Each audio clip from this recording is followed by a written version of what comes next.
Le Tour de France 2025 passera pour la 76e fois à Pau. Le samedi 19 juillet, la 14e étape partira pour 183 km entre Pau et Super-Bagnères en Haute-Garonne. Pau confirme son statut de passage obligé. On n'irait pas à Pau alors qu'on est magnifiquement accueillis, que la ville souhaite qu'on vienne et que les coureurs, justement ce jour-là, parce qu'ils sont logés juste à côté, n'ont pas à prendre le bus pour aller au départ de l'étape.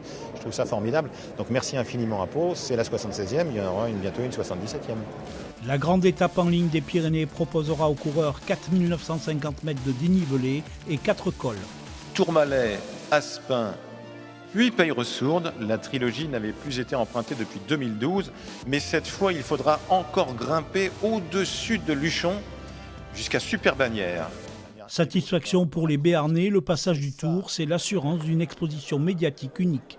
Quand il y a Pau qui apparaît, même si ça fait 76e fois, prête à ce que ça soit aussi une 77e, mais de toutes les façons, effectivement, c'est toujours un bonheur, une fierté, une gratitude profonde vis-à-vis de Christian Prudhomme et la confiance du Tour de France. Pau Super-Bagnères 2025 sera la réplique de l'étape du Tour 86. Le Canadien Greg LeMond s'était imposé contre le Français Bernard Hinault.